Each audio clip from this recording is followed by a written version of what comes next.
Good morning.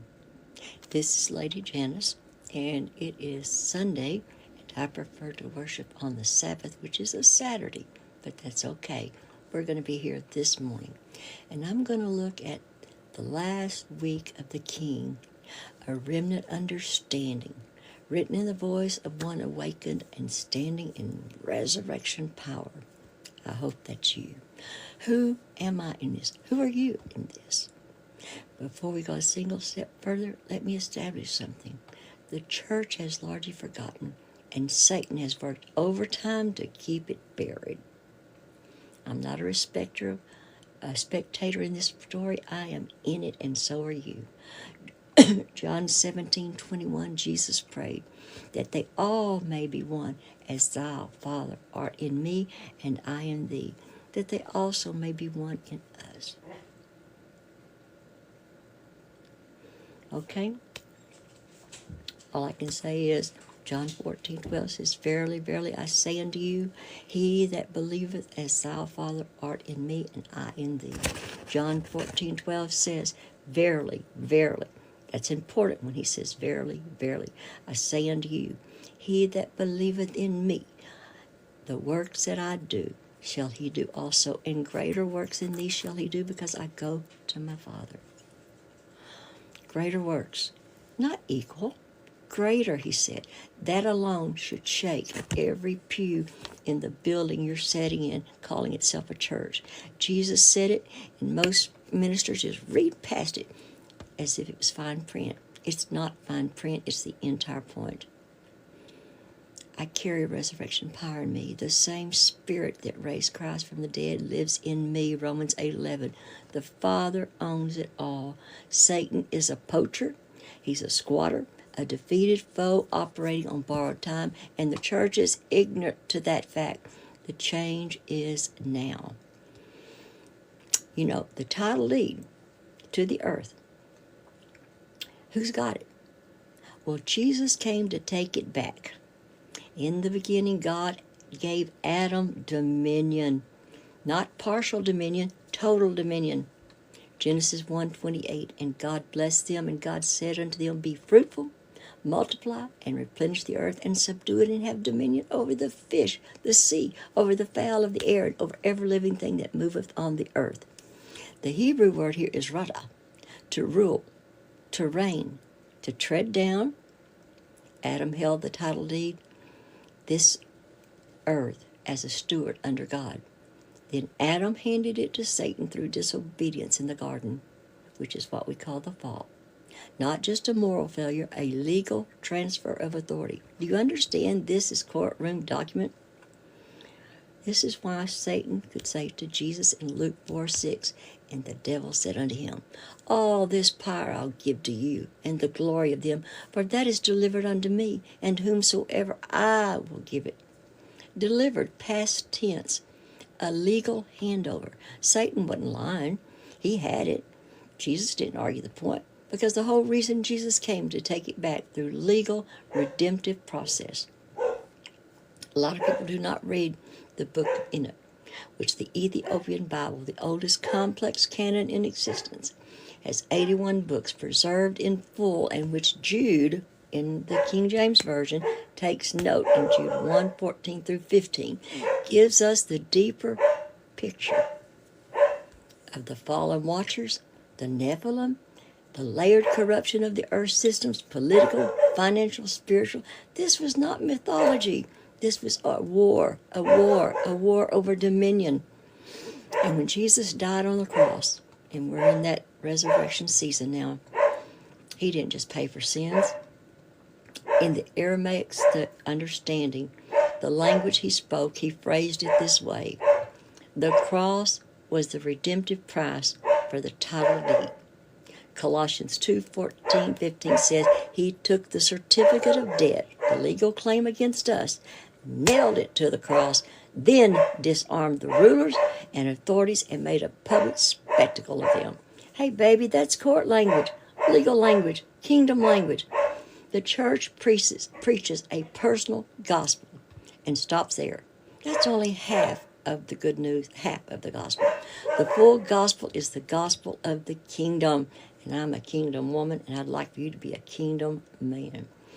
That Jesus came to reclaim, to restore, and reinstall God's kingdom on earth through his body, his remnant, his people walking in resurrection power. Matthew 4:23 says, and Jesus went about all of Galilee, teaching in their synagogues and preaching the gospel of the kingdom and healing all manner of sickness and all manner of disease of the people. Gospel of the kingdom, gospel of the kingdom, not just a gospel of going to heaven. The kingdom comes to earth through us. That is why we pray, thy kingdom come, thy will be done on earth as it is in heaven. Every day as a declaration, a legal decree. Now, approaching God in prayer and speaking to Satan correctly.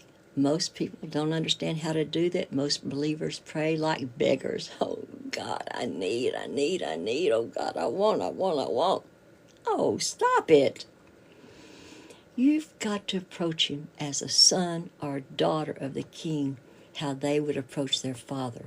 Hebrews 4:16, let us therefore come boldly into the throne room of grace, that we may obtain mercy and find grace to help in the time of need.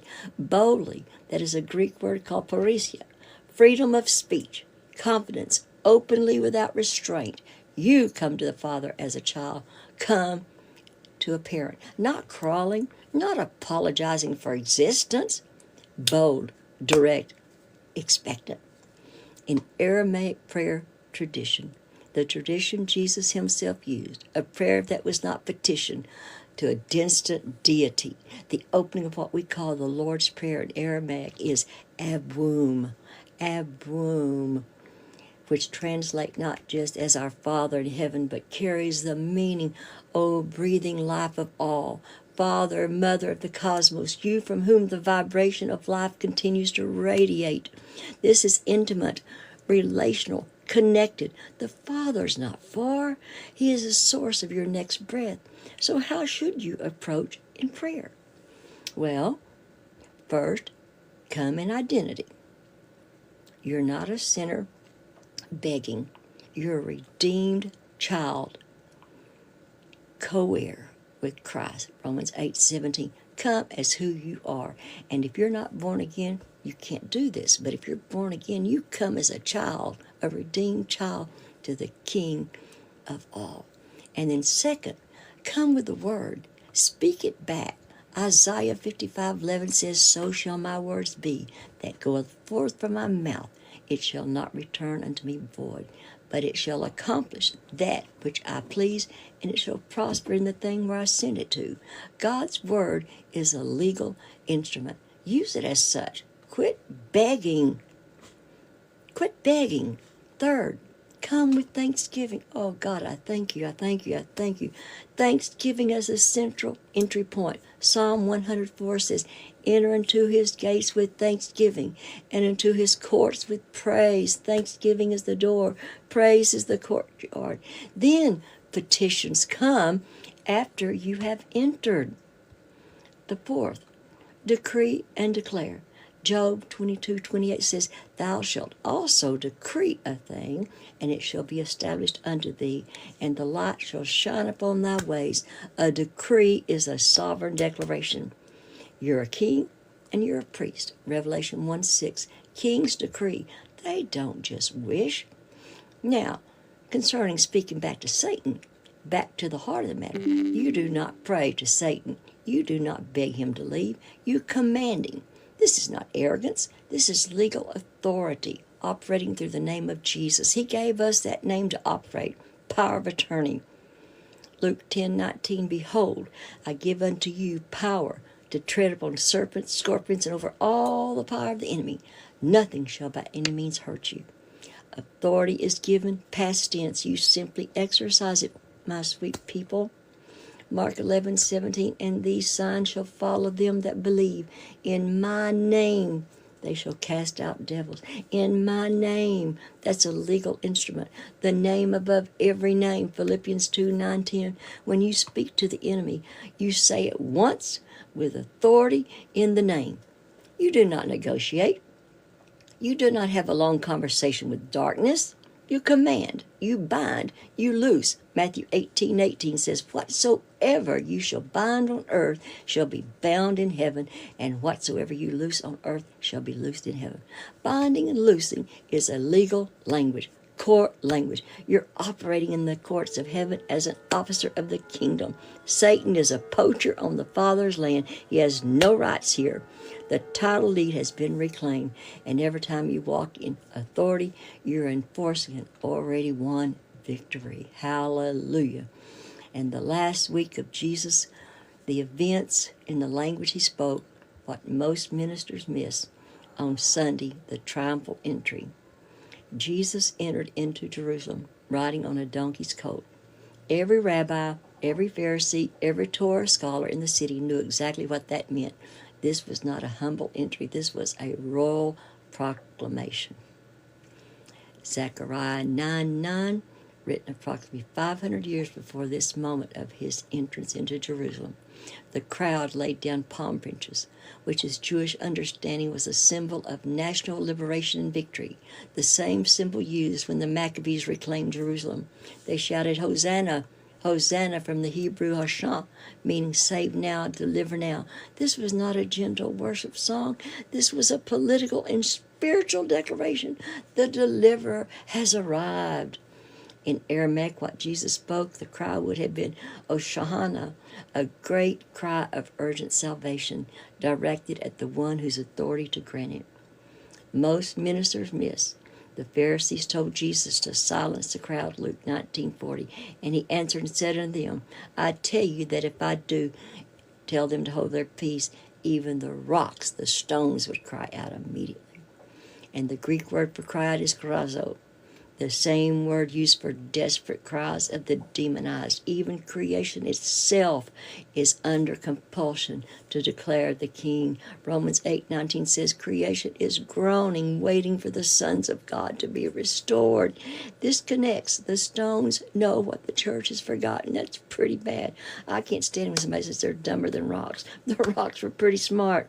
They knew what was happening. The Hebrew calendar notes this is the 10th of Nisan, God's calendar, not the Roman, not the Gregorian. Exodus 12:3 tells Israel to select the Passover lamb on the 10th of Nisan and inspect it for 4 days. And on the 10th of Nisan, Jesus, the Passover lamb of God, enters Jerusalem to be inspected for 4 days before his death. That was not a coincidence. This is a divine calendar precision. I'm going to stop here. We could start with Monday, the cleansing of the temple, but I'm going to tell you have a great day today, and I hope to see you soon. Thank you very much. Be blessed, be blessed, be blessed, be blessed.